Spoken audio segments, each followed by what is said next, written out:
Olá amigos, sejam bem-vindos a mais um vídeo do meu canal. Eu sou o Lucas Knaip e vamos falar sobre Claudio Echeverri, que é o novo reforço do Leverkusen por empréstimo, né? Ele que era uma das grandes estrelas do futebol argentino, estava se destacando muito no River Plate com 17, 18 anos de idade, e o Manchester City assegurou a contratação dele, se não me falha a memória, uns 30 ou 35 milhões de libras. Uma baita contratação, ele era muito disputado, né? Um dos grandes jovens talentos do futebol. Mas o grande problema é que ele foi para um time na Inglaterra que tinha um tal de Kevin De Bruyne na posição dele, né? Tipo assim, quer ser meio atacante, mas o titular da posição é o Kevin De Bruyne, né? E pra, assim, pensar... Agora as pessoas pensam, agora que o De Bruyne foi para Nápoles, as pessoas pensam, agora é o Vinícius do Echeverri. O Guardiola contrata o Ryan Cherki e eles também têm o Omar Marmoush capaz de jogar ali na posição de 10 e o Guardiola vai colocar aquele que ele acha que vai performar melhor na posição, né? E o pouco tempo de jogo que teve, né, o Claudio Echeverri atrasa o desenvolvimento. E eu venho aqui novamente falar assim, que não deve se banalizar empréstimos em nenhum tipo de natureza. E eu acho que esse empréstimo para o Leverkusen é uma notícia ótima para o Leverkusen e é uma notícia ótima para o Echeverri, porque assim... Ele precisa jogar, ele precisa se desenvolver e ele vai ser provavelmente titular no Leverkusen na posição que o Wirtz jogava, né? O Wirtz era o 10 da equipe, foi para o Liverpool e agora a gente vê ele ali jogando como titular na Bundesliga por uma temporada. É um empréstimo sem opção de compra, ou seja, tipo, ele vai para lá, joga uma temporada e volta, e ele possivelmente tendo muito mais tempo de jogo lá, aprendendo, podendo assim, ter essa experiência consistente dentro de campo, ele vai voltar um jogador melhor do que era na temporada assim, passada e atual. Então, assim, essa é a ideia do empréstimo. É um bom empréstimo numa equipe competitiva do campeonato alemão. Se não me engano, vai jogar a Champions League. Então, eu não vejo como você olha para o empréstimo desse e fala, ah, que coisa horrível, foi contratado para ser emprestado.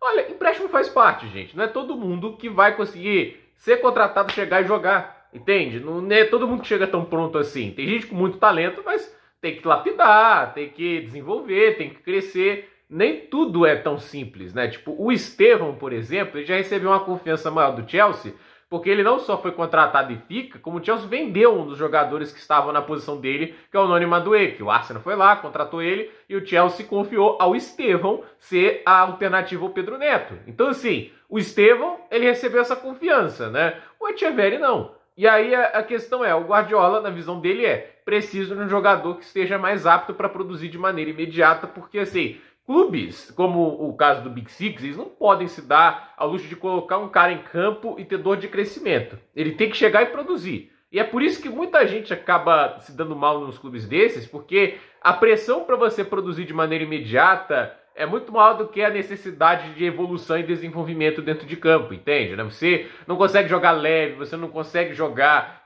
de maneira mais tranquila, você está sempre ali naquele nervosismo de querer ajudar e produzir, porque essa é a prioridade quando você já está jogando como titular nessa equipe. Então, eu olho para o Echeverri e penso, né? É um jogador que teve pouco espaço, é muito talentoso, e acredito que, assim, ele vai treinar com o Erik ten Hag, vai ter ideias até diferentes do que ele teve com o Guardiola, e dependendo do quanto que ele produza, talvez ano que vem ele esteja na hierarquia, não necessariamente como titular, porque eu acho que a concorrência dele é enjoada, né? O Ryan Cherki foi uma das belas contratações dessa janela, barato, qualificado. Então, eu tô bem curioso para ver, tipo assim, como ele vai performar na Bundesliga. E eu acho que, assim, se ele jogar bem e voltar melhor, é uma lição que tem que ficar pro Endrick, né? Porque, assim... Tem gente tratando que o Endrick querer lutar pelo espaço dele no Real Madrid é uma coisa super inteligente, você tem que ser elogiado. Pra mim, o Endrick tinha que ir pro Betis por empréstimo, joga lá 36 jogos na La Liga, porque ele não ia poder jogar contra o Real, né? Mas a questão é, joga lá, ia ser titular absoluto. Possivelmente, nas mãos do Manuel Pellegrini, ia crescer, ia evoluir. É na hora que voltasse para o Real Madrid, né? Quem sabe marcando mais de 10 ou 15 gols na La Liga, ele voltava já fazendo parte da hierarquia. O Betis, por mais que não pudesse contratar ele de maneira definitiva, com certeza iria gostar de ter um jogador de mais qualidade do que eles têm normalmente para ser o 9 referência da equipe. A mesma coisa que você podia falar pro Villarreal, seja ali pro... O Bilbao não pode, né? Mas assim, qualquer time que precisa de um 9 e seja que brigue ali na parte de cima da tabela na La Liga, como é o caso do Betis com o Pellegrini, cara, isso faz muita lógica, faz muito sentido. O jogador vai poder aprender nas mãos de um grande técnico e não vai jogar ali por migalhas, porque é isso que o Endrick tá tendo no Real Madrid, é migalha. E ainda para ajudar, né, tipo, entre aspas, vem o Gonçalo Garcia, jogador da base, e jogando muito bem, marcando gols quando é acionado.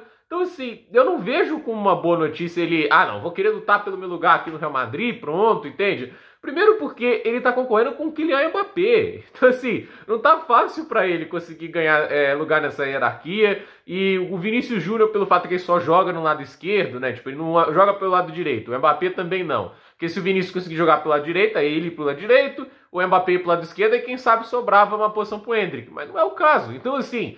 Eu acho que ser emprestado não tem que ser vergonha, tem que ser usado para desenvolvimento, para você crescer como jogador, porque essa experiência dentro de campo vale ouro. Olha o André, gente. O André no Chelsea, tipo assim, teve um empréstimo que deu errado no Nottingham, mas quando ele vai para o Estrasburgo, vai na Liga Francesa, na equipe de médio escalão, titular por 1 ano e meio em sequência, e hoje já faz parte da rotação do Chelsea. É um jogador importante ali. Se ele não tivesse tido esse empréstimo evoluído ali, não teria acontecido isso. Ele não estaria hoje no Chelsea. Hoje é um ativo que vale mais de 50 milhões de libras. Então, assim, ele tem mercado hoje para várias outras equipes grandes dentro da Inglaterra. Então, assim, ser um jogador ativo ajuda muito o atleta, ainda mais a se acostumar com toda a intensidade, com toda a mudança de ritmo que o futebol europeu proporciona. Então, belo empréstimo do City, ótima contratação para o Leverkusen, mesmo que seja temporária, até porque, assim, é um time que foi vilipendiado nessa janela de transferências. Perdeu o Frimpong, perdeu o Wirtz, perdeu o Jonathan Tah. Não dá para falar que a janela do Leverkusen é fácil, né?